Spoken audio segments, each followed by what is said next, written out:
touchdown brings me round again to find I'm not the man they think I am at home. Oh no, no, no, I'm a rocket man. Hola a todos y bienvenidos a un nuevo episodio de Palique Divulgativo. Bienvenidos al episodio número 62. Hoy regresamos con nuestras ya clásicas tertulias. En primer lugar, a mano izquierda, bueno, aquí por lo menos en la videollamada, tengo a mano izquierda al profe biólogo Rafael Suárez. ¿Qué tal, Rafa? ¿Cómo te va todo? Pues la verdad es que bien, se puede decir que un simple y llano bien, con muchas ganas de palicar un poquito con ustedes hoy, después de mi frustrante ausencia durante el día de ayer, pero bueno, con ganitas. Pues sí, ya los oyentes que no hayan visto la turra que hemos dado por redes, porque mira que le dimos la lata con este tema, pues ahora lo entenderán cuando comencemos con las tertulias a comentar las noticias que traemos hoy. Y a mi mano derecha, aquí en la pantalla, o a la derecha de la videollamada, como según prefieran, tenemos a pajarero, ambientólogo, follonero, muchas cosas y tocanarices de los políticos, Adrián Flores. ¿Qué tal, Adri? Bien, bien, con ganas de el segundo paliquito de la semana. Yo no sé, o sea, Rafa ahora diciendo lo de la ausencia y tal, yo no sé si, Dani, te apetece contar un poco la presentación de ayer, porque me acabo de No, acordar no de que hagas estuve en la spoilers, semana. eso vamos a guardarlo Vale, para vale, luego porque pero Rafa bueno, no lo sabe. Rafa está con una cara de ¿qué está pasando a ti? Aquí incumbe a Rafa porque yo me trabé ¿Ah, un sí? poquito presentando. Sí, te incumbe, Rafa. Ay, mi madre. No me Pero habrás presentado como el segundo mejor biólogo. no, tranquilo, es peor que eso.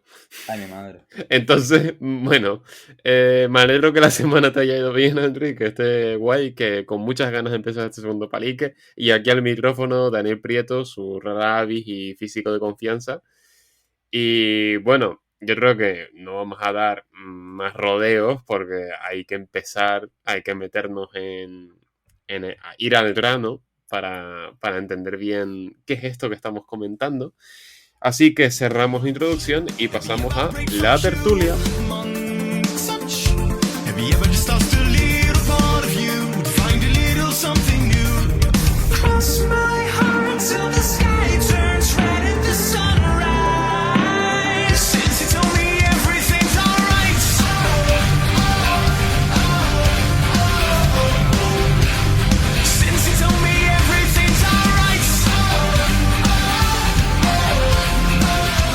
Vale, como veníamos diciendo, el primer tema de hoy es que justamente hoy, jueves 18 de mayo de 2023, bueno, jueves 18 de mayo, porque esto se hace todos los años, es el Día Internacional de los Museos.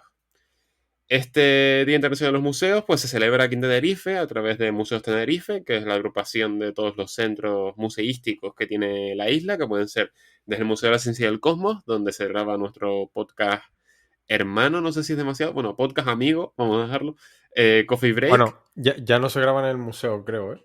Creo, no, estoy un poco desconectado, pero creo que no se graba en el museo, ¿eh? Vale, es verdad, porque creo que es de hace poco que estaban con idas y venidas y cosas así. Bueno, Héctor, un saludo desde aquí y a todo el equipo de Coffee Break. Les mandamos un caluroso saludo, pero bueno, tenemos el Museo de la Ciencia y el Cosmos, del que es o era director Héctor Socas, ahora tengo la duda. No lo sé, Adri, si tú me puedes confirmar. Creo que era, yo también tengo la duda, pero creo que era. Me suena haber escuchado uno de los últimos capítulos que mencionaban algo por el estilo. Pues bueno, estamos un poquito desconectados, ¿vale? Desde el Museo de Ciencia del Cosmos hasta hasta, por ejemplo, el Museo de Naturaleza y Arqueología, que es donde tuvimos el placer de participar en una actividad el día de ayer, el día 17 de mayo. Esta actividad consistía, pues bueno, El MUNA está caracterizado por tener, aparte de una impresionante colección, es un edificio con dos patios centrales, con un patio denominado el Patio de las Palmeras, y allí, pues bueno, en la organización del MUNA, algunos de los conservadores montaron un escenario con sillitas, con un equipo de sonido y montamos una tertulia. No se ha grabado, o sea que si preguntan por verla en redes o por escucharla, pues bueno, de eso no hay grabaciones. Esperamos que en un futuro pueda haber colaboraciones que nos permitan subir en modo de episodio a los servidores de podcast habituales. Pero bueno, a grandes rasgos fue una tertulia bastante clásica con algunos conservadores de las distintas áreas del museo. Estuvimos hablando de su trabajo, estuvimos hablando de la importancia que tiene el MUNA y los museos en general en la sociedad, de las actividades que allí se realizan, de las exposiciones que se hacen, de muchas, muchas cosas que comentaremos a continuación con calma.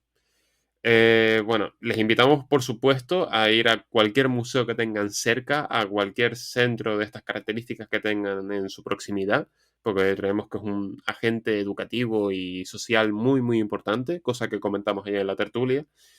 Y bueno, antes de dar paso a Adri con su impresión de lo que pasó ayer y que te da jornada, hemos de decir que Rafa, por putadas de trabajo, vamos a decirlo así, porque al Cuestiones, final, cuestiones laborales en las que no voy a entrar mucho, la verdad, a pero sí, ver, es una cuestiones cuestión laborales. laboral, fue una putada el no poder ir, o sea, eso no, Sí, no, sí, vamos. la verdad que sí. Me dio un montón de pena, pero bueno, sé que la experiencia estuvo súper guay. Y, y si hay futuros eventos de este estilo, pues intentaré por todos los medios poder ir. Pues sí, a ver si hay más suerte la próxima vez. Y lo que decíamos, que, a ver, nosotros ayer ordenamos la tertulia en varios bloques. El primer bloque, obviamente, fue el de presentación. Presentar a los distintos conservadores del museo que asistieron a hablar con nosotros, así como a los miembros de este podcast. Obviamente, presenté a los que estaban allí presentes, que son Adrián Flores y Víctor de León. Hoy Víctor no puede estar con nosotros porque hoy está liado. Estaba ayer, hoy no está, pero bueno. Y también presenté a Rafa, que había dicho que, claro, ¿qué ocurre? Yo estaba nervioso, ¿vale? Yo estaba nervioso, estaba un poquito a lo mío, yo estaba diciendo eso como automático. Y de repente, en vez de decir que Rafa había faltado por motivos de trabajo, dije, y Rafa, que ya no está con, o que aquí no está, que no está con nosotros. Y Rafa va que no el, está con nosotros, exacto. y va el cabrón de Víctor y hace la cruz como si se fuese muerto y señala al cielo. Y literalmente la técnico de laboratorio, porque eran 3 conservadores y una técnico de laboratorio, Raquel, un saludo desde aquí, le pregunta a Víctor, ¿está muerto? Que no me lo puedo creer. O sea, O sea, literal, Me han matado en directo. o sea, estábamos totalmente. sentados en abanico, ¿no? Entonces yo los tenía enfrente y yo vi eso y yo me quedé como, a ver, o sea, no puedo ser el único que se haya dado cuenta. Y veo a la técnico preguntándole a Víctor, o sea, Víctor haciendo el gesto, la técnico preguntándole a Víctor y la técnico haciendo así. En plan, tapándose la cara, mirando hacia abajo, en plan, ay, perdón, tal. Y yo sin enterarme de nada. O sea, a mí nadie me dio un toque de, oye, no está muerto. Sino yo seguí y literalmente 1 hora y 2 horas después, cuando ya terminamos el evento, de repente me dice Víctor, joder, o me lo dijo Adri, ya no me acuerdo, íbamos caminando y me dice, ay Dios, presentate a Rafa como si estuviese muerto, no sé qué. Y yo, no puede ser, por favor, qué Bueno, a horror. ver, mejor eso a un descanso en paz o... A ver, ahí yo me hubiese dado cuenta, espero, ¿sabes? Que estaba nervioso, pero no tanto. Ay, Dios mío. Fue terrible, o sea, fue terrible. Digo, Rafa, Bueno, oficialmente, pero son anécdotas. anécdota, tú Son- estás son- muerto para el Muna, pero anécdota. Imagínate, en plan, nada, paz descanse, tal. Claro, ventajas de que no se haya grabado también, ¿eh? Al final también hay sus cosas. Estas son cositas que quedan pues entre ustedes. Bueno, ahora yo también formo parte de esto y el público, ¿no? Sí, bueno, y todos los oyentes de Palique Divulgativo, porque lo estamos contando aquí, o sea, que Bueno, tampoco bueno, sí, ha sido la estrategia también más... es verdad, también es verdad. Que bueno, me imagino la cara, porque sé que algunas personas que fueron a verles en directo me conocen. Me imagino la cara cuando sonó eso, en plan, me he perdido algo. Ay, Dios, Rafa se ha muerto, tal. ¿Cómo Uf, es que nadie me había pero... notificado esto? Hashtag Qué pray for vergüenza. Rafa. Por favor, háganlo, pónganlo en Twitter, los que tengan Twitter, por favor. Ay, Ay, Dios Dios, mío. es que fue terrible, o sea, claro, yo no me di cuenta, yo seguí con mi presentación. Y es verdad que la tertulia estuvo muy, muy bien, porque el motivo del Día Internacional de los Museos de este año es museos, ya no me acuerdo, del Día Internacional de los Museos es museos, sostenibilidad y bienestar. Y la tertulia, por algún motivo, se llamó Café Sostenible. No había café, bueno, había café y sí, era sostenible, o sea, que creo que al final sí, sí que se cumplió. Rafa, qué querías aportar? Bueno, quería aportar una cosa y ahora otra que se me acaba de... no, simplemente que doy permiso para en el out of context de imágenes del palique de hoy pongan una foto mía en blanco y negro. Vale, por favor, pásamela. Y, Hay que hacerlo. y café sostenible era porque estaría sostenido por una mesa, me imagino, algo así. Qué gracioso. Ay, Dios. No, por favor. O sea, terrible. Bueno, pues este café sostenible, esta tertulia, hablamos de el papel del MUNA, que cuál es su... O sea, que en realidad son tres museos. En realidad, o sea, el MUNA es un museo extraño porque está formado por tres instituciones distintas, que son el Instituto Canario de Bioantropología, el Museo de Arqueología y el Museo de Ciencias Naturales de Tenerife. Tuvimos a gente de cada uno de los centros con los que pudimos hablar, que son Raquel Suárez, que era técnico de laboratorio del Museo de Ciencias Naturales, Que hace, Alberto o sea, tiene el trabajo más guapo, hay que decirlo. O sea, nos estuvo explicando y es lo más guapo, el cacharreo, el conservar muestras, el encargarse de que todo se... es una locura. Exacto, o sea, es que tenemos muchas ganas de ir al museo a grabar esas cosas porque de verdad da para mucho, para varios programas, o sea, está muy, muy interesante. Pues tuvimos a Raquel Suárez, a Alberto González del mismo museo, a Carmen Benito del Museo de Arqueología y a Sara López, si no me equivoco. Perdón, no tengo ahora mismo el nombre a mano. Sara López del Instituto Canario de Antropología, que está muy guay. O sea, la tía, su trabajo que tiene con las momias, alucinante. De verdad, recomendamos muchísimo. O sea, y a ver si podemos sacar esas cosas adelante. Pues ¿de qué hablamos? Hablamos del papel del conservador. Y yo creo que, Adri, si quieres comentar un poco acerca de eso, del papel del conservador, de lo que comentamos, de, bueno, de tu experiencia también y tus impresiones acerca de estas jornadas. La labor que hacen los conservadores en el museo es inmensa, digamos, ¿no? Porque va mucho más allá de lo que la gente puede pensar o aparentemente no. La palabra de conservador te hace pensar. O sea, no solo se encargan, como nos contaron, ¿no? De conservar esas colecciones, de conservar todo ese material que al final hicieron mucho hincapié en eso también, ¿no? Que al final es patrimonio público, al final es un patrimonio que pertenece a todos, sino que también se dedican a estudiarla, a investigarla, a ver qué se puede hacer con esos materiales, a darles también una utilidad, ¿no? A servir de nexo con otras instituciones que quieren hacer investigaciones con esas colecciones, etcétera. Al final, muchas veces, ¿no? Lo comentaba Alberto ayer, en el campo biológico, porque es lo que más conozco, es muy importante, sobre todo por el tema de, y eso hincapié en eso, ¿no? En los ejemplares de referencia. Al final, cuando se describe una nueva especie o se llega a la conclusión de que dos especies son distintas, etcétera, tiene que haber ejemplares de referencia que son los ejemplares a partir de los cuales se han descrito esas especies, lo que se llama ejemplares, individuos tipo, ¿no? Si no me equivoco, Rafa, corrígeme si me equivoco. Eh, y entonces, pues esos ejemplares tienen que estar disponibles para que cuando se vaya a revisar eso, si algún día dice, mira, pues igual esta especie no es igual que, por ejemplo, yo que sé, el lagarto de Tenerife no es igual que el de Gran Canaria, y yo creo que al final son dos especies y tal, algún taxónomo que quiera investigar o que se quiera hacer alguna investigación utilizando esos ejemplares, tienen que estar ahí, poder ser visitados y poder ser consultados por los investigadores. Entonces, bueno, eso es una pequeñita parte, ¿no? Porque es eso, lo que comentaron ayer todos, el trabajo al final va mucho más allá también, temas didácticos, temas de preparar exposiciones, etcétera. Es una locura el trabajo que hacen y como dijimos ayer, ¿no? La figura, igual, desde fuera se ve un trabajo mucho menor del que en realidad realizan y todo el curro que hay detrás. Totalmente de acuerdo. Y bueno, también del hecho de que el museo no es solo una serie de salas con exposiciones, sino también se realiza una investigación. Hablamos de la investigación, de las diferencias que había con la investigación en una universidad, que es verdad que a nivel metodológico, pues no hay grandes, o sea, es muy similar, pero que, bueno, obviamente el museo cuenta con una colección mucho más amplia que la que puede tener una universidad a la hora de investigar. Es decir, el número de momias, que a lo mejor la Universidad de La Laguna dudo mucho que tenga alguna momia guardada, en el tema de arqueología. De hecho, Entonces, no, probablemente ay si Dios, tienes... Rafa se está descojonando porque sé por dónde está. Bueno, no nos vamos a callar, vamos a correr un tupido velo respecto a lo de De las hecho, momias en la bueno, universidad. cambiándote de tema y enlazando, o sea, enlazando con lo tuyo y pasando por encima de esto.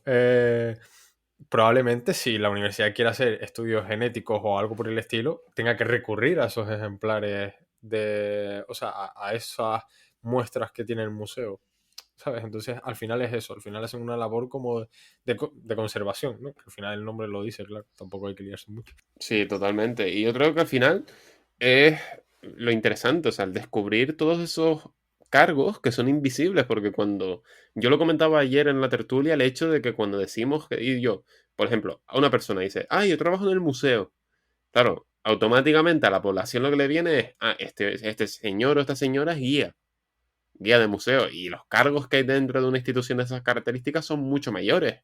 Y ayer pudimos hablar con muchos de ellos. Y entonces, ¿por qué es importante el Día de eso en los museos? ¿Por qué es importante realizar tertulias como esta? Porque abres el museo a la sociedad, porque el museo al final es, como decía antes, un agente social y un agente educativo. Estamos hablando de una institución que no solo sirve para que con sus exposiciones dar conocimiento a la gente, mostrar conocimiento a la gente, sino que avanza en el conocimiento, que ayuda a avanzar al conocimiento. Entonces, apreciar el papel de estas instituciones y de todo el trabajo que realizan, de toda la gente que hay en ellos y que curran día a día para ofrecernos la mejor experiencia y el mejor producto final, que puede ser pues la obtención de conocimiento, sea cual sea el método por el que se ha llegado. Entonces yo creo que es bastante importante. Y ya para ir cerrando, yo creo que Rafa, dado un sí, Adri, a ver. Nada, yo, que ayer lo comentamos, ¿no? También, esto creo que fue post Palique, que hablamos un poco de todos los, digamos, los trabajos, toda la gente que trabaja en torno a un museo y los perfiles tan diferentes que hay, ¿no? Porque también comentaban muchísimo lo de, que a Víctor le flipó, lo del lenguaje museístico, ¿no? El tema del departamento de didáctica que tiene los museos, que hace también una labor bestial por llevar todo ese conocimiento y que sea asequible a cualquier parte de la, o sea, a cualquier persona. Y lo comentaba Víctor con el tema de el Muna, que entras en la primera sala con todo oscuro, cuando te empieza a hablar del surgimiento de las islas, luego te empieza a hablar de la evolución de las especies, etcétera, y ya se va iluminando todo. Es decir, es como meterte en la historia, en cierta manera, ¿no? Y al final que se te quede mejor todo lo que te están contando.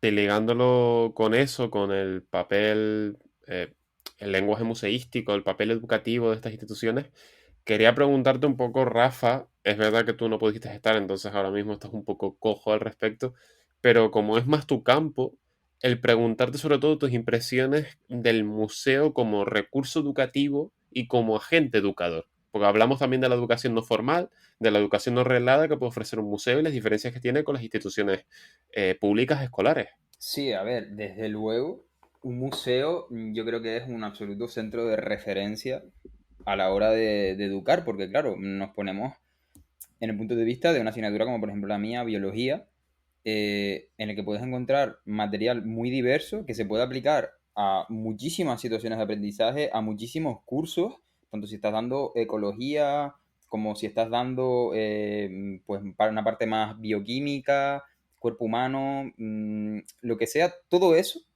realmente tú lo puedes hallar en un museo y además hacer colaboraciones con gente que, como tú estás diciendo, no solo hace de guía del museo, sino que también investiga esos aspectos. Entonces, como recurso es absolutamente fundamental. Yo, por desgracia, durante el curso pasado no pude participar en ninguna colaboración ni aplicar ninguna visita a museos durante el curso, pero es algo que yo tengo muy en cuenta siempre. Es decir, es una auténtica gozada. Y como tú dices, yo también enseñaría al alumnado no solo esa parte expositiva, sino esa labor de investigación y del personal que hay detrás, que es una labor encomiable y que realmente está como muy, muy oculta. Y claro, si la población general no la conoce, porque yo creo que el porcentaje de gente que realmente tiene un conocimiento de estas labores que se hacen y del personal que trabaja en un museo, pues el alumnado todavía menos. Entonces, qué menos que ponérselos en conocimiento, colaborar pues eso, con investigadores, con personal del propio museo.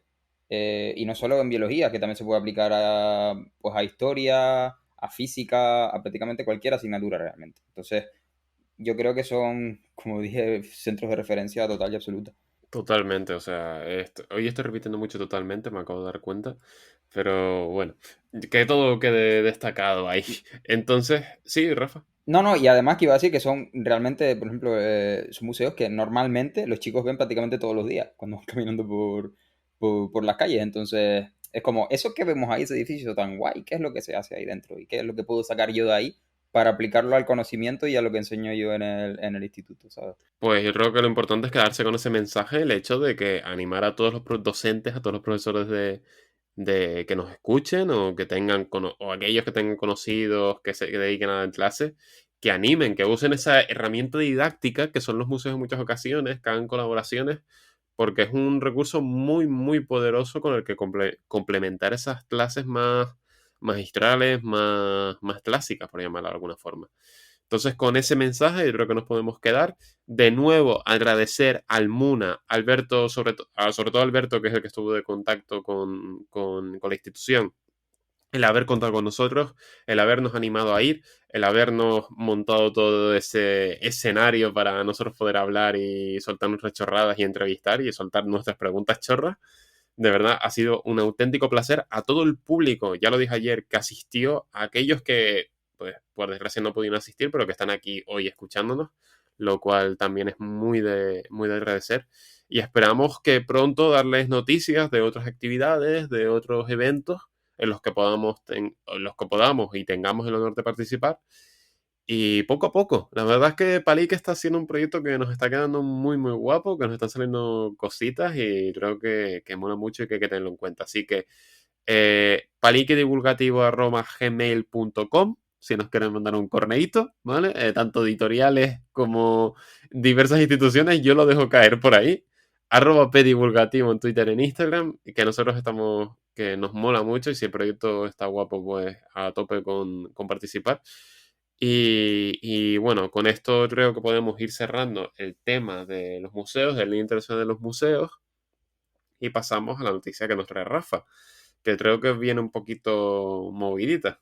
Sí, la verdad es que, bueno, ha salido hace poco un estudio que la verdad que viene muy al caso de hoy por algo que comentaremos más tarde y es un estudio de la revista Proceedings of the National Academy of Sciences y estaba realizado por la Universidad de Montpellier en colaboración con el Centro de Investigaciones Ecológicas y Aplicaciones Forestales y el Instituto Catalán de Ornitología. Básicamente es un macroestudio en el que se ha tomado como base una base de datos, valga la redundancia, llevada a cabo entre los años 1980 y 2016, es decir, unos 36, 37 años, en 28 países europeos y más de 20.000 localizaciones. En ellas se estudiaron aproximadamente no, 170 especies de aves comunes en Europa. Y en ellas se hizo una valoración de el impacto que tienen distintos factores relacionados con actividades humanas en el declive en general de las aves en el continente europeo. Básicamente, estos 4 tipos de impactos que se valoraron fueron la urbanización, la destrucción del hábitat o cambios en la cobertura de los bosques, básicamente, el impacto de las explotaciones agrícolas y el cambio climático. Finalmente, la valoración que se da del estudio, los resultados arrojaron que la mayor fuente de impacto, recordemos, en Europa, fueron las explotaciones agrícolas, sobre todo relacionadas con el uso intensivo de fertilizantes y pesticidas. En estas áreas, las aves sufrieron un declive de casi el 60%, hablando de áreas agrícolas, y de media, en general en el estudio se encontró un declive del 25%. Como digo, el uso de fertilizantes y pesticidas se relaciona mucho también con la pérdida de biomasa relacionada con los insectos, que recordemos son una fuente de alimento muy importante en muchas especies de aves, en algunas pues, prácticamente la principal, y también la acumulación de estas sustancias, como por ejemplo en semillas, que a algunas especies de aves le pueden causar pues, serios problemas, incluso la muerte. Además, evidentemente, en la agricultura intensiva los paisajes se homogeneizan al extremo, se pierde una biodiversidad enorme y esto también acaba afectando a la alimentación de las aves y a las propias aves. La segunda causa más importante fue el cambio climático. Se asocia al aumento de temperatura a una pérdida de prácticamente el 40% de poblaciones de aves propias de ambientes fríos y prácticamente un 20% en las de ambientes más cálidos. En tercer lugar, la urbanización de territorios provocó un declive, según el estudio, de un 28% de las poblaciones de aves. Y los cambios en la cobertura de la superficie de bosques no se relacionaron directamente con cambios positivos o negativos, porque si bien es verdad que por un lado ha aumentado o está aumentando en los últimos años las superficies boscosas en Europa, también es verdad que se está perdiendo áreas de bosques más antiguos, no diría prístinos, porque prístinos prácticamente no quedan muchos, pero sí de bosques más antiguos y más conservados, vamos a decirlo así. De todas formas, he hecho de menos algunas cosillas en el estudio, como por ejemplo el impacto de especies exóticas invasoras, pero bueno, creo que merece la pena comentarlo y no sé qué opinión tendrán, sobre todo nuestro pajarero de confianza. Yo me voy a adelantar a Andrew un momentito y bueno, recordar a los oyentes que yo aquí hablo como lego en la materia. Lo único que he aprendido estos años, estos meses, de nuevo ha sido gracias a estos estupendos divulgadores y ambientólogos, o sea que tengo muchísima suerte de estar aquí día a día escuchando todo lo que saben. Y yo no sé ustedes, pero a mí es que yo leo esta noticia y pienso en un caso, o sea, un caso me viene a la mente rapidísimo, que es Doñana. O sea, Doñana me parece como el ejemplo perfecto a cambio climático, destrucción de agricultura intensiva, destrucción de, o sea, mal usos del agua. Es como lo que está haciendo la Junta de Andalucía o lo que pretenden hacer y regularizando, bueno, lo que ya se está haciendo en realidad, lo que pasa es que como está en un rollo ahí que nadie le hace caso, pues, y si se regulariza peor, es un, o sea, para las aves va a ser muy, muy grave. Ahora sí dejo paso al pajarero de confianza, que es el que habla con conocimiento de causa. Nada, yo quería mencionar lo primero, o sea, yo no sé si a ustedes les pasa también, pero a mí en estos estudios tipo como este, ¿no? Que se analizan varios factores, me choca el término que se analiza como factor el cambio climático. Y me explico el por qué. Porque al final la urbanización repercute en el cambio climático, entonces tienes un factor relacionado con otro. Luego, la deforestación favorece el cambio climático. Entonces, no, o sea, me choca un poco a nivel comprensión, ¿sabes? Tipo, al final tienes uno o varios factores que están relacionados al cambio climático y que, no es en este caso, pero en algunos estudios incluso están por encima, por lo tanto, ¿sabes? Un poco raro. De hecho, antes, cuando Rafa y yo, Víctor y yo hicimos el máster, estaba intentándose el cambio este de, no sé si te acuerdas, de cambio climático a cambio global, que ya no, o Sí. sea, involucra el cambio climático, pero no es el cambio climático. Por ejemplo, lo de los pesticidas y todo esto entraría dentro del cambio global también. En fin, eh, cosas de, o sea, estoy un poco hater hoy, pero no sé. Y respecto a lo de invasoras, me llama un montón la atención porque, o sea, la Unión Internacional para la Conservación de la Naturaleza, que no son dos personas, o sea, hay una cantidad de científicos ahí que es una locura. Básicamente, es un comité, por así decirlo, global, que analiza los estudios de estado de muchas especies y les atribuye el nivel de, o sea, el grado de amenaza en el que están, medidas para la conservación, por qué están amenazados, en fin, un sinfín de cosas, ¿no? Y que son los que hacen pues la lista roja global de especies amenazadas. Eh, Consideran a las especies invasoras como la segunda causa de, o sea, la segunda mayor amenaza para la biodiversidad a nivel mundial, solo por detrás del cambio climático. Entonces, no sé, me resulta un poco curioso que no ya que los datos hubieran dado que, vale, que lo puedo respetar, sino el tema de que no se haya considerado ni siquiera, ¿sabes? Me choca muchísimo porque, por ejemplo, mirando en Canarias, tenemos que las especies invasoras, o sea, básicamente una gran cantidad de fauna está amenazada por otra fauna invasora. Puede ser la culebra, pueden ser las ardillas, puede ser los gatos, puede ser lo que quieras. Y al final, no sé, me resulta curioso eso, que no se haya tenido en cuenta. Y, y nada, simplemente quería decir eso. No he tenido, sí es verdad que no he tenido la oportunidad de leerme todo el paper y mirármelo bien y tal. He leído las notas de prensa y poco más. Pero no sé, tengo ganas de ver si saco un poquito de tiempo y ver si puedo profundizar. A lo mejor hago un hilo y todo después de no sé cuántos meses sin hacer nada. Y porque no sé, la verdad es que me llama un montón la atención. A ver, los datos son súper interesantes, pero también me llama un montón la atención eso. Y además, teniendo en cuenta, ¿no? Se supone que es una revista revisada por pares, etcétera, etcétera. O sea que entendemos que los datos son fiables, ¿sabes? Pero claro, no se han tenido en cuenta otros factores, que es lo que me choca un poco, pero en fin, que no me Sí, enrollo más, tío. sí, yo pensé un poco lo mismo. Bueno, no, un poco no, pensé lo mismo.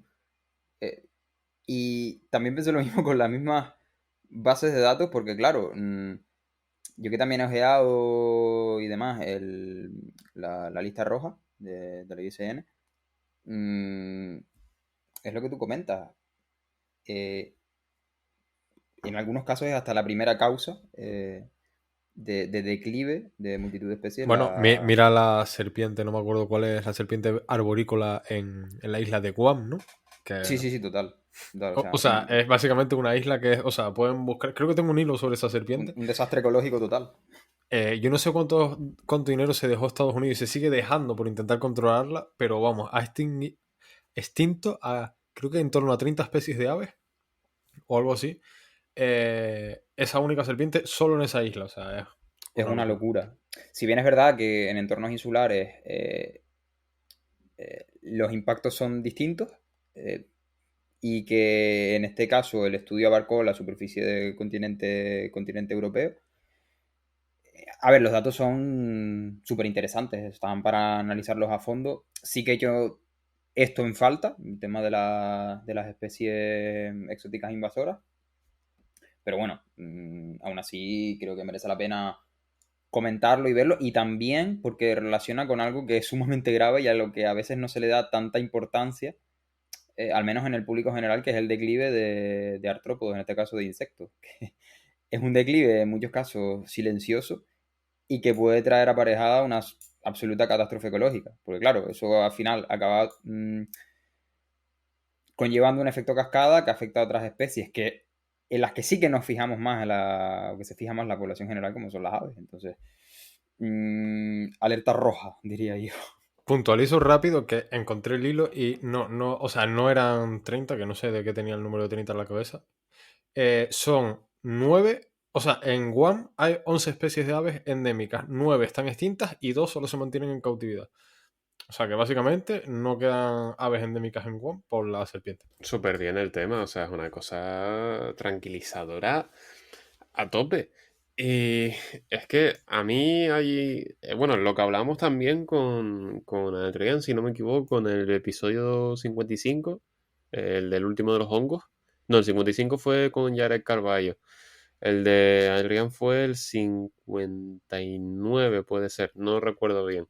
Pero bueno, está por ahí. Entonces lo que hablamos de eso, de el introducir especies, nunca es buena idea.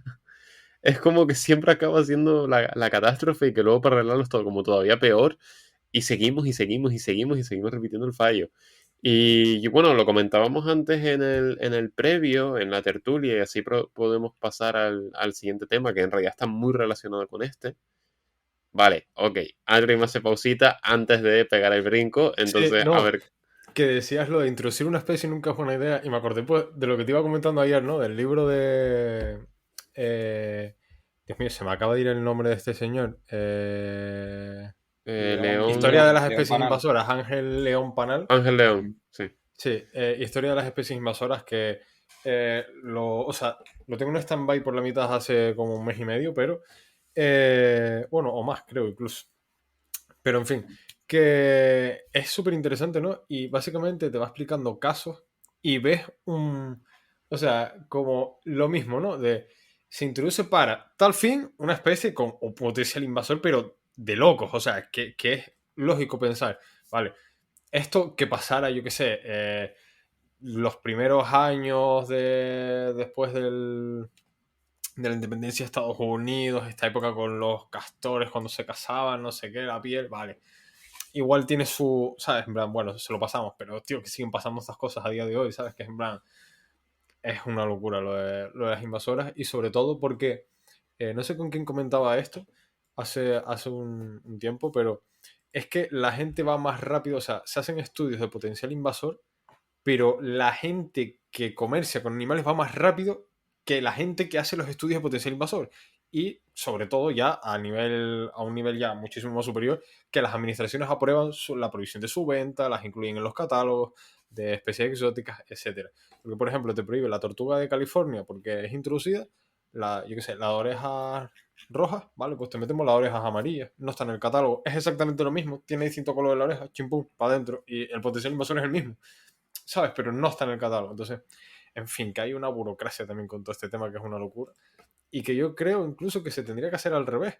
En plan, tú para poder meter una especie tienes que demostrar que no, o sea, o tiene que haber un documento que demuestre que para poder entrar no es potencialmente invasor. Es decir, vamos a considerar todo lo que venga de fuera potencialmente invasor antes de que nos cueste millones y se cargue, arrase con especies. Pero, vamos, supongo que estoy loco.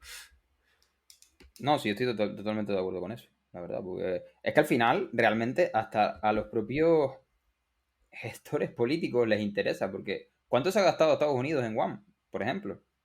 Es que al final esto cuesta dinero también, que no es solo Mira, yo el ámbito propiamente ecológico, lo ¿sabes? tengo en el hilo, dame un momento y te digo. Yo es que me acaba de venir el flashback. ¿No hay un episodio de Los Simpsons en lo que sale precisamente esa escena de que introducen, lo mata y luego tienen que introducir no sé qué? Dios, ¿alguien se acuerda del episodio? Uf, ahora me acabas de pillar en blanco.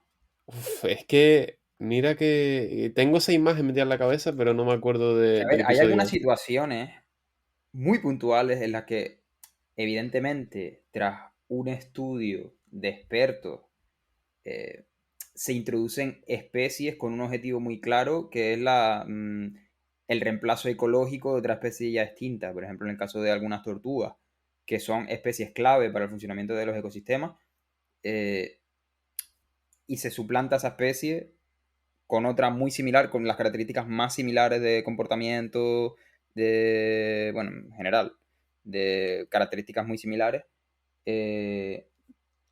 Y en esos casos sí que se ha hecho alguna vez, pero son casos muy, muy, muy puntuales. Que también creo que está interesante nombrarlo. No es, por ejemplo, que Pepito traiga porque le da la gana una tortuga de no sé dónde y la suelte porque cree que eso va a hacer que su jardín, no sé, que esté más bonito. No, obviamente eso tras un estudio y valorado por expertos en la materia, obviamente. Claro, y para mantener una función ecológica, ¿sabes? Que Exacto, al final exacto. son especies normalmente estructurantes, ¿sabes? Que sin esa Mm. especie al final todo se desmorona. En el caso de Guam, lo estaba buscando y no he encontrado la cifra total, pero Guam, además, es que lo comenté en el hilo y es súper curioso. Guam llegó un momento, porque claro, o sea, la serpiente es una serpiente de árbol y provoca cortes de luz en Guam, pero que es una locura. Y de hecho creo que andaba como en 10 millones por año las pérdidas solo por los cortes de luz. Pero es que aparte de esto, Estados Unidos hizo una cosa muy americana que es votar. Yo no sé si tú te acuerdas de esto, que lo vimos en el máster, ¿eh? Votar en aviones militares ejércitos de ratones envenenados en paracaídas Ah, verdad, sí, me acuerdo. sobre Guam. Me acuerdo. ¿Para qué? Para que las serpientes se chascaran los ratones. Spoiler, intentar curar, o sea, intentar erradicar una invasora usando otra invasora no funciona nunca. Entonces decidieron botar ratones envenenados con paracaídas, o sea, en paracaídas desde aviones militares y el proyecto costó 8 millones. Spoiler, sigue habiendo serpientes en Guam, pero hasta desbordarse, o sea, una locura. Y Estados Unidos tiene 8 millones menos, pero bueno. Cómo tirar el dinero y cómo tirar. No fue lo Da para la mismo. película de Stuart Little La- apuntándose a la armada, ¿sabes? En plan, las ratas no fue lo único que tiraron, porque el dinero también. Me recordó, no sé por qué, a la guerra del emú en Australia. Pero eso es otro tema totalmente distinto. Acabo de buscar el episodio de Los Simpsons porque me he quedado con la cantinela en la oreja. Y es el episodio en el que Bart empieza a incubar 2 huevos que se piensa que son de pájaro y luego son unos lagartos bolivianos. Y que los lagartos bolivianos los sueltan al final, se reproducen Dios, y sí, acaban es matando buenísimo. a las palomas y luego tienen que meter serpientes para que se carguen los lagartos y me tienen que meter no sé qué. Es buenísimo, pero yo pensaba que decías el de las serpientes, uno que ponían altavoces porque los cazaban o no sé qué. No, no, no, yo estaba yo en otro, tío. No sé, pero, o Sí, sea, te sí, no me juro yo acordaba de que en eso. esta breve búsqueda he encontrado un montón de páginas web que hablan de ecología y los Simpsons. O sea, alucinante la cantidad de artículos de divulgación que hay con los Simpsons. Es que los ISO sirven para todo ya. Totalmente, después de tantas temporadas. Y ahora sí, vamos a hacer el salto de tema, que justamente, como decía antes, lo comentábamos en el previo, que es la relación, o sea, la ausencia en este estudio del efecto de las, perdón, no me sale, de las especies invasoras. Sí, Entre bueno, ellos, los gatos. los gatos, exacto. Y Y vamos a dar paso al mayor experto de gatos, porque ha habido una polémica reciente en Twitter en el la que mayor no ha experto de podido gatos en evitar este meterse. podcast. Sí, en este podcast sí, porque vamos, ha habido Eh, movida con un programa de televisión y bueno, que nos cuente Adri en detalle a ver qué hay. bueno, es que Dios mío, nos van a tirar hate por todos lados. Eh, básicamente, el programa de equipo de investigación, ¿no? Resulta yo no tenía ni idea de que iban a hacer un programa de eso y resulta que me entero por Twitter al día siguiente de que se hizo un programa sobre la problemática de los gatos en España.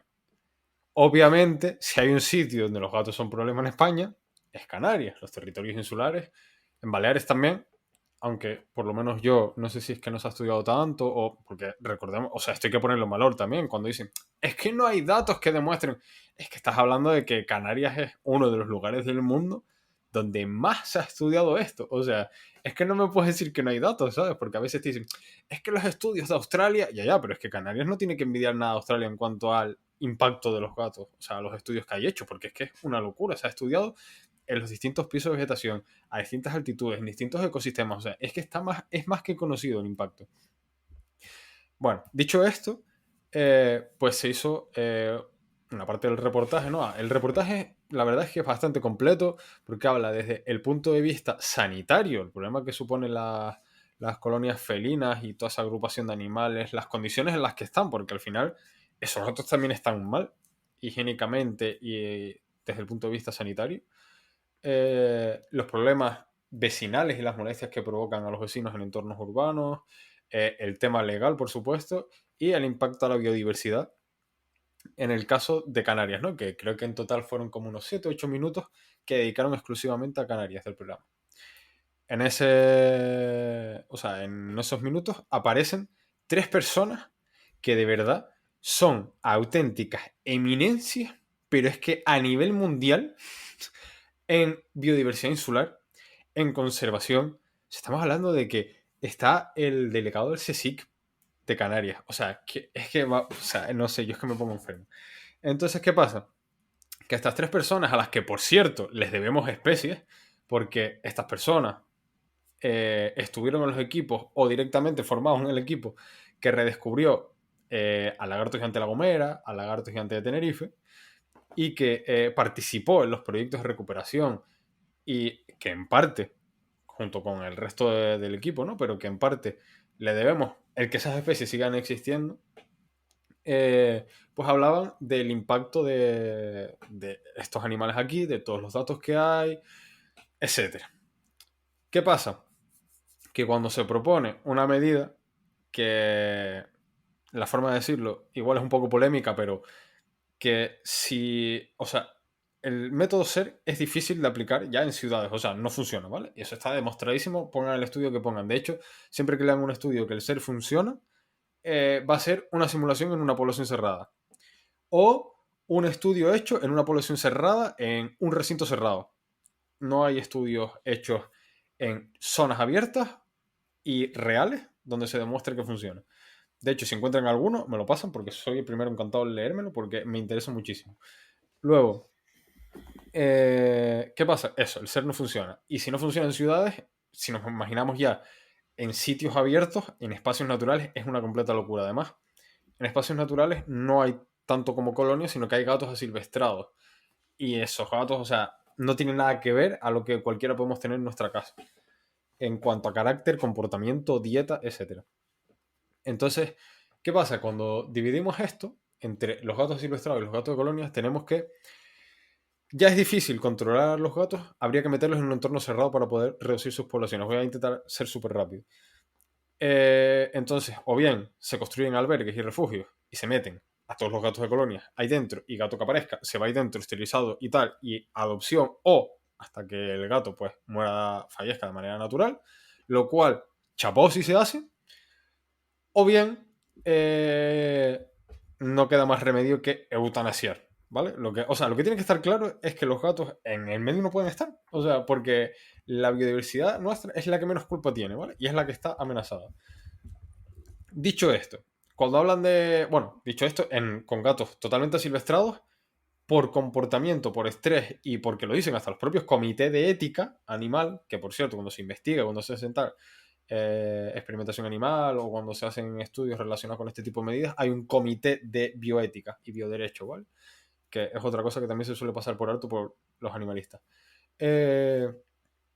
Cuando tú coges a esos gatos, no, o sea, los que son totalmente asilvestrados, no puedes meterlos en un sitio cerrado porque básicamente mueren de estrés. O sea, es una de las formas más crueles que te puedes imaginar, que es un gato que está acostumbrado, o sea, no está acostumbrado a estar encerrado, lo estás metiendo en un sitio encerrado, obviamente no lo vas a poder meter solo, porque si no tienes que construir la isla entera para poder hacer un albergue para todos esos gatos. Entonces lo que le estás provocando a ese gato es un estrés y una ansiedad que pues pueden terminar matándolo. Entonces, ¿qué se propone?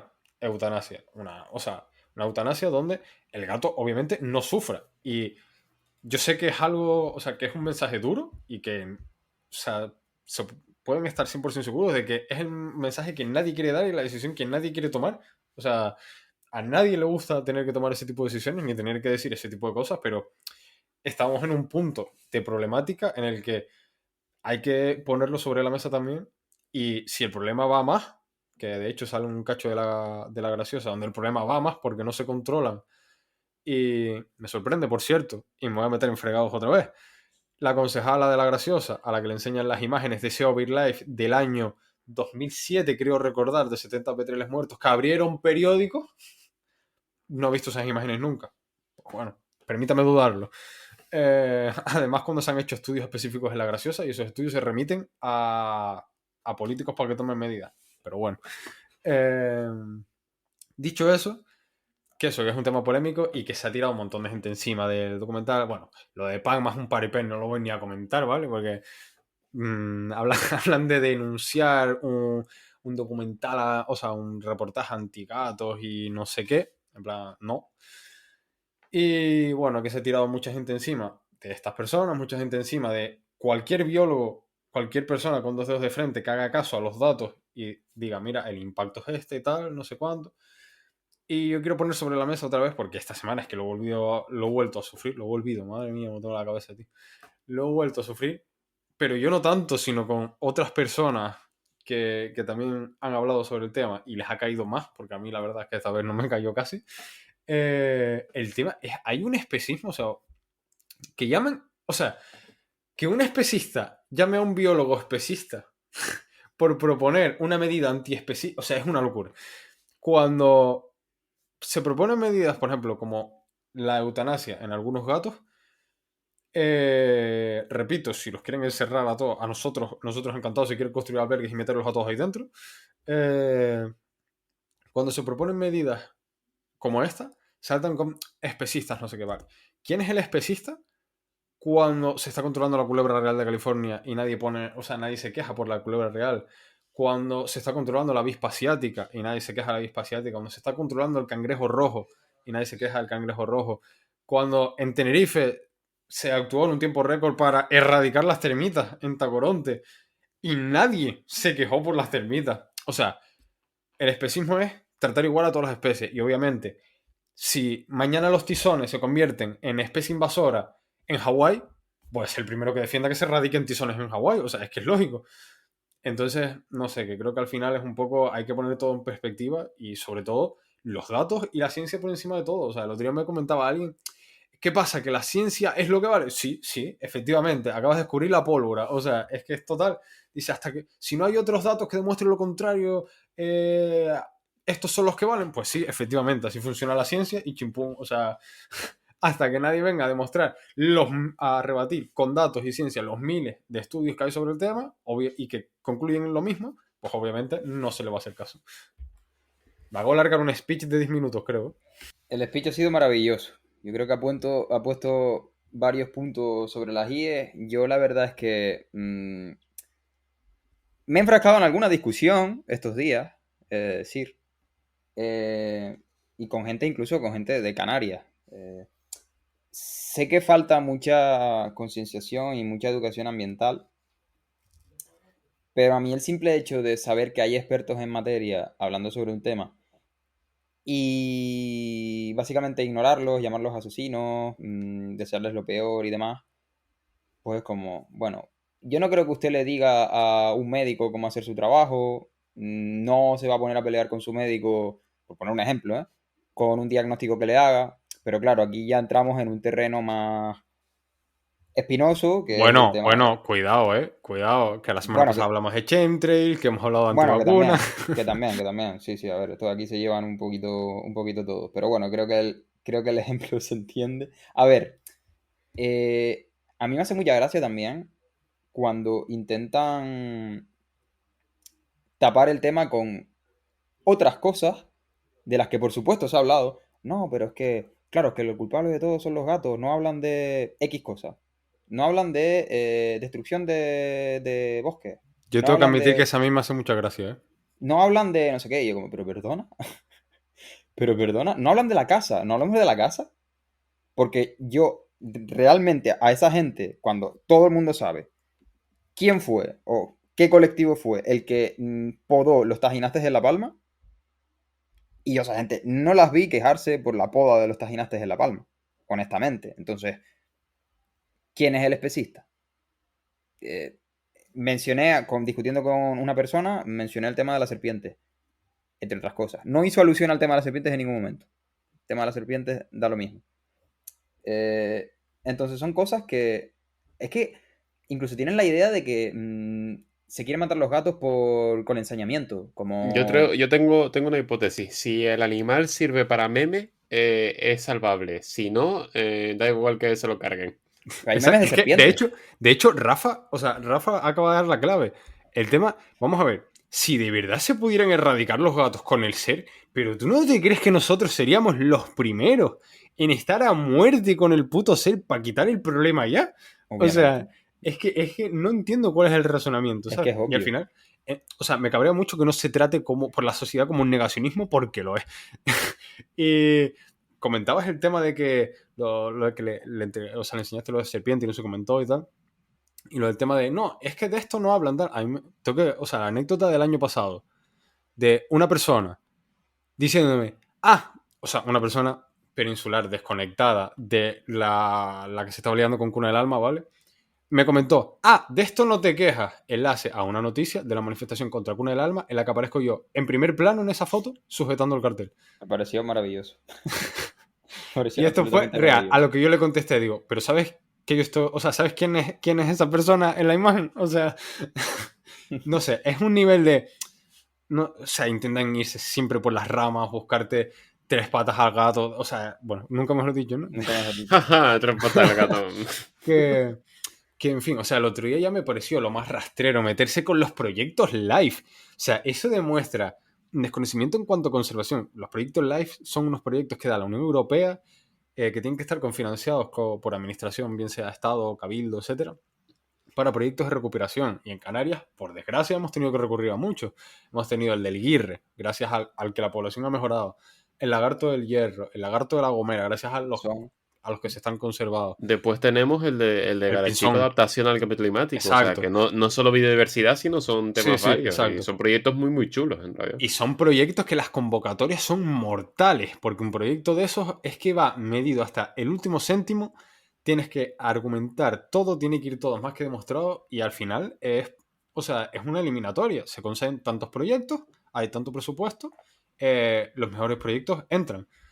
Y que haya gente diciendo, ¿por qué esta persona lleva 30 años? Pues, que eso ya dice el desconocimiento, ¿no? Porque un proyecto live creo que ronda entre 3 y 5, dependiendo del proyecto.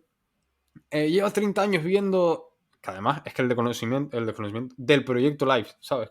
Cuando no es un proyecto, y menos de 30 años. Pero, en fin, que no sé, ¿sabes? Es como ensañarse con la ciencia de una manera que luego Cuando cuando interesa. argumentas. Cuando interesa. Exacto, luego tienen como referencia a un señor que es toxicólogo, que es el único científico que ha defendido la ley de bienestar nueva, ¿no? El tema de las colonias y tal. Y lo tienen todas las asociaciones animalistas como el Papa, pero vamos a ver, es toxicólogo.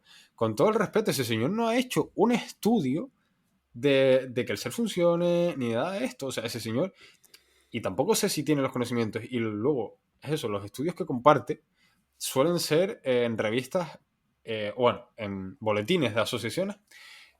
Aquí el boletín de Abadma me lo han puesto como 80.000 veces y, o sea, no me canso de decir que no es una publicación científica, por lo tanto. O sea, es un boletín de una asociación en la página de la asociación, chimpún. O sea, validez científica como tal, poca. Entonces, no sé, tío, es que podría estarme alargando aquí 4 horas, pero creo que está todo dicho ya. A mí, de hecho, me decían que, bueno, a mí un señor, que supongo que, bueno, tú estarás curado de espanto con esto, me dijo que no somos valientes porque realmente el causante de todo es la especie humana, la típica, y que habría que empezar a erradicar seres humanos, que por qué no damos el paso y no somos valientes y Coño, erradicamos, Hitler era un erradicamos, defensor de la biodiversidad en, erradicamos a todos. en la Segunda Guerra Mundial. Totalmente, porque ¿por qué no erradicamos a todos los seres humanos? Yo le iba a preguntar que por quién empezamos, que sugiera él por qué ser humano empezamos.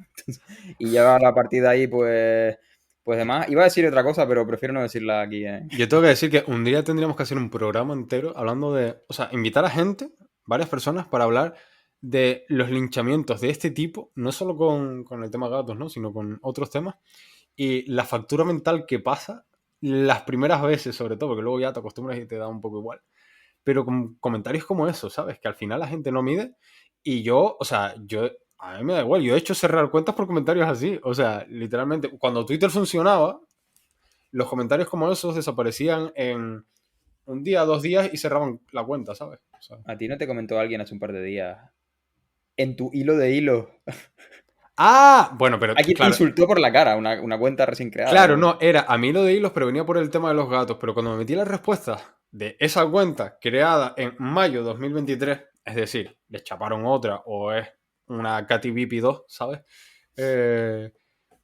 Básicamente estaba yendo a la gente que comentaba lo del el programa a saco. O sea, estaba yendo, pero rollo, amigo, metiéndose con gente que ha padecido cáncer. O sea, ¿sabes lo que digo? Sacando ese tema con gente que ha tenido la enfermedad y tal. O sea, No hay ¿sabes? catadura O sea, moral. hay un límite que tú puedes pensar distinto y yo te lo respeto. De hecho, he argumentado, lo peor es que hay gente con la que he hablado de este tema y están totalmente en el lado opuesto y se puede hablar, se puede debatir. La verdad sigue siendo la verdad y son los datos, ¿vale? Pero se puede debatir, puedes intentar argumentar, vale, tu opinión es esta, pero es que luego hay un sector radical a muerte que bionazi, que si, bueno, lo de esto, que si, ¿por qué no empiezas dando ejemplo eutanasiándote a ti?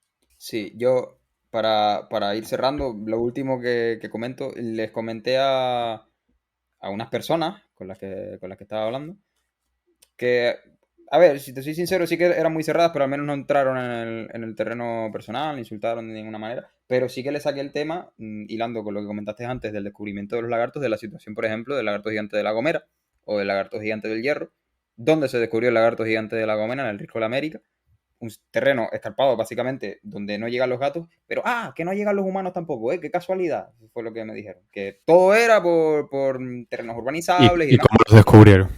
Yo la verdad es que tampoco voy a estarme subiendo por las paredes porque ya sabemos lo que hay con todo esto, pero bueno, sí que la conclusión es que hace falta mucha concienciación ambiental y también cabezas menos cerradas. Bueno, eso le tengo que estar pidiendo un milagro más en Twitter. Yo por filosofía en Twitter tengo la idea de, mira que yo he tenido ganas, yo me metí en discusiones en las que me insultan directamente y es como, tengo ganas de cagarme en todo. O sea, yo decirte lo más feo y lo digo en voz alta en mi casa solo. ¿Qué ocurre? Yo pienso fríamente, digo, ¿esto es algo que le diría a esta persona si lo tuviese enfrente en persona? No. No se lo diría, no lo pongo en Twitter. Se lo diría, lo pongo en Twitter. Entonces, muchas veces es Como, como, bueno, una polémica educativa en la que me metí por, bueno, me llamó pelota, me llamó pedante, me llamó narcisista o falta de humildad, de todo un poco. Y yo me quería cagar en todo. Entonces le dije, muchas gracias por el apoyo, no sé qué, muy amable. O sea, el rollo así súper happy diciéndole, mira, es que me estás quemando por dentro, pero no te voy a dar el gusto. Porque paso. a mí una vez se me pusieron la discusión súper surrealista por decir especie nativa y no autóctona. Pero surrealista. Surrealista la que se montó ese señor. El castellano, no sé qué. En fin. Nada, lo que te iba a decir es que cuando dijiste lo de cosas que no le diría en persona, se me vino la frase de Cruz Cafune para contestarle, la de si estás de bobo nos vamos para el rofe. pero bueno. Pues cerramos con la frase de Lucy. Y nada, bueno, con esto yo creo que ha sido una tertulia de lo más completa, o sea, hemos tocado bastantes temas y se nos ha alargado el rollo, o sea, yo creo que podríamos estar con este tema mucho más, pero bueno, para no pasarnos de tiempo, damos esta parte del programa por concluida y retomamos esta vez los paliques geek. La semana pasada tuvimos una nueva sección que era Palique de libros, gracias a la editorial Pinolia que nos mandó Historia del Infinito de José Antonio Prado Bazas. Entonces, bueno, si quieren escuchar la reseña la tienen en el programa de la semana pasada, estuvo muy bien. Ahora estamos a la espera de otros libros, si nos quieren mandar. Yo lo dejo caer ahí porque la verdad es que ha sido una gozada. Que nos tengan en cuenta para estas cosas nos mola y creo que nos hace sentir bastante bien.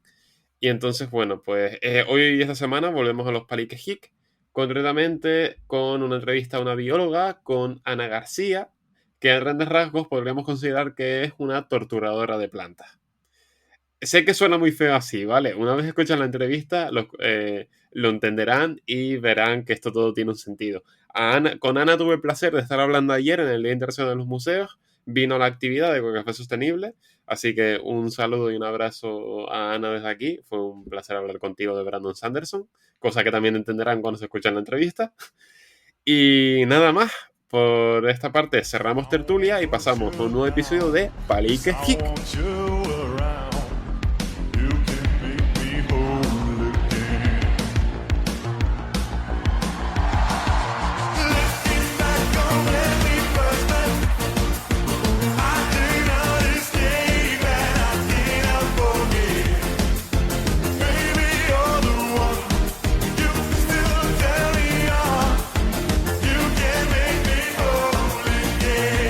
Arrancamos con un nuevo programa de Palique Geek.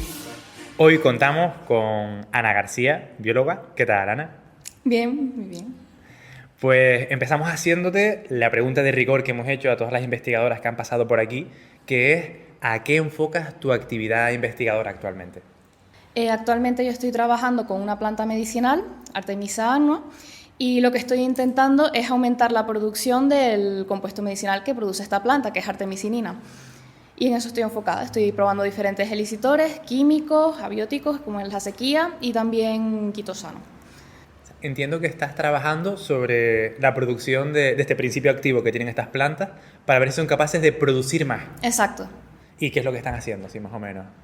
Yo aplico esos elicitores en la planta y estos lo que hacen es desencadenar una respuesta defensiva, que los metabolitos secundarios en las plantas normalmente suelen ser para la defensa de la planta. Entonces, al decirle a la planta que le estoy atacando, aumenta la producción de este compuesto. ¿Y para qué iría destinado el principio activo? Este principio activo se conoce principalmente por su uso para el tratamiento de la malaria, ya que tiene actividad contra el parásito que la produce. Pero también se ha visto que tiene efecto contra algunos tipos de cáncer y tiene propiedades antiinflamatorias. Y también se usa mucho para tratar la leishmaniosis en perritos. Sí, Increíble, súper bonito. O sea, te pasas el día molestando plantas para salvar el mundo. Básicamente lo que hago es fastidiar las plantas. Sí. No, pero genial. Y bueno, la siguiente pregunta era ya no tanto en la línea profesional, sino más en la personal, en la parte humana de la investigación.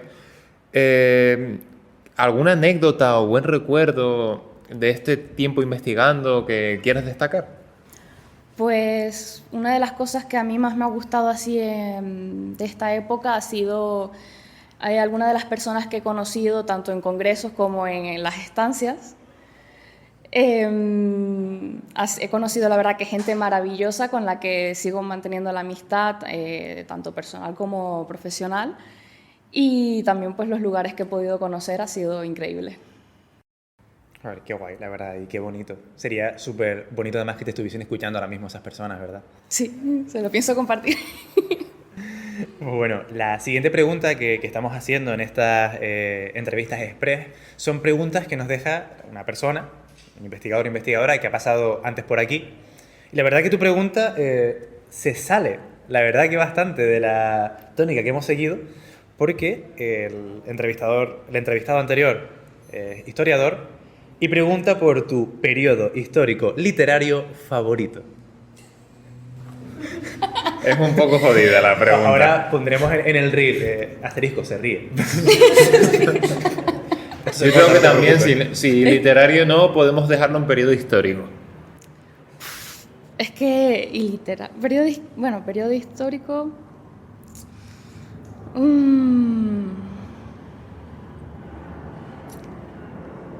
O saga de libros, podemos actualizarlo. Si Si es de cosas de libro, ahora mismo, a ver, he leído algunos clásicos tipo Cumbres Borrascosas, también García Márquez, pero ahora mismo estoy obsesionada es con Sanderson, la verdad. Bien, moderno, Brandon Sanderson, señores. Aquí todo el mundo a leerlo.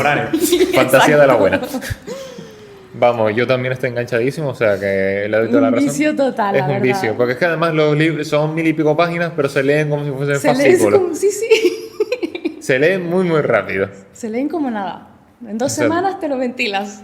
Y bueno, igual que te han dejado una pregunta, vamos a pedirte que al siguiente ponente le dejes una pregunta, lo que quieras, tanto a nivel, pues yo qué sé, de su vida o de relacionado con la investigación, como veas, total libertad. Una difícil, piénsalo bien. Una complicada. Si alguna vez ha visto o ha hecho alguna burrada en tema de conservación, por ejemplo, ir por ahí dispersando rabo de gato o ir haciendo la croqueta en las dunas. O sea, Alguna burrada que haya hecho antes de tener la conciencia, o si no tiene. ¿alguna burrada ambiental o en general? Una burrada. Bueno, Yo que qué ya sé. hemos comentado unas cuantas aquí en el Sí, podcast, la verdad. Comer helado de menta, por ejemplo. O sea, son cosas que... Helado de Chocolate. con chocolate. Por ejemplo, oye, pues muchísimas gracias, Ana. Nada, a ti. Esperemos que lo hayas disfrutado, que no haya sido una coacción. El cuarto Me oscuro encanta está que bien. siempre las secciones que presentas tú, siempre remarcas eso hecho. Porque lo hago bastante, me siento un poco mal, lo siento. Coaccionar a la gente, Víctor. No, solo para este palique, de verdad. Ah, vale, vale, En vale. normas generales soy una persona encantadora, de verdad. Pues nada, después de tirarme flores a mí mismo, nuevamente muchísimas gracias, Ana, por pasarte por aquí. Y cerramos este apartado por hoy de Palique y hasta ahora. Notsire kuluna, suarele shiluna, notsire kuluna.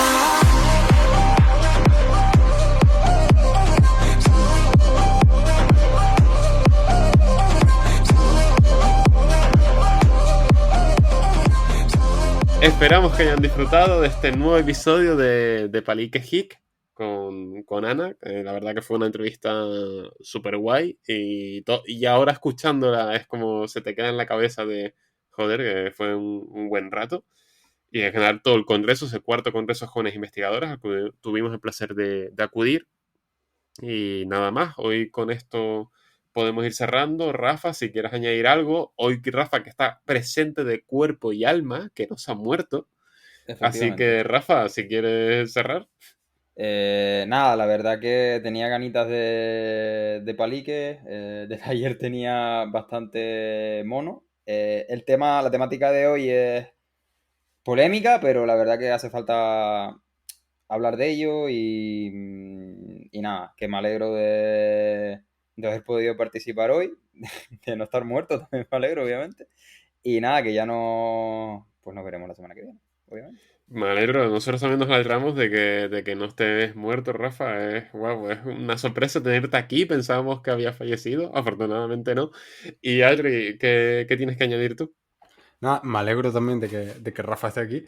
Y o sea, no podía haber quedado mejor hilado el que el capítulo o sea, el Pelique Hit de Ana fuera hoy, por si las plantas pensabas que no iban a recibir en el capítulo este, ¿sabes? En plan, pues iban de guays, en plan que no iban a recibir, que esto no va con nosotros, pues reciben también. Y nada, agradecer a todo el mundo, como siempre, por escucharnos y por estar aquí. Y nos escuchamos la semana que viene en otro Palique. Pues nos quedamos con ese mensaje. De nuevo, agradecimiento a toda la organización del MUNA por invitarnos a ir al Café Sostenible, al público que fue presencialmente y al público que tenemos hoy aquí escuchándonos, ya sea mañana, tarde o noche. Cualquier hora es buena para escuchar Palique Divulgativo, cualquier hora es buena para escuchar podcast. Pero nosotros subiremos el próximo episodio, volveremos el lunes a eso de las 6 de la tarde. Recuerden que sus comentarios, sugerencias, me gustas, comparticiones, que no se dice así, pero bueno, que lo compartidas, como lo quieran decir, que se lo pasen a sus contactos, que lo disfruten, que sigan escuchándonos. Muchísimas gracias a todos. Esperamos que les haya gustado esta tertulia. Si tienen alguna idea, pues somos todo oídos y la barajaremos. Y nada más, de verdad, muchísimas gracias de nuevo. Remarcar esos agradecimientos a todos, porque este trabajo, este proyecto no es solo cosa de nosotros cuatro, sino de todos los que están al otro lado, de los auriculares o altavoces. Y finalizamos, nos vemos en una semana, esperamos que disfruten de estos días. Cerramos programa y adiós.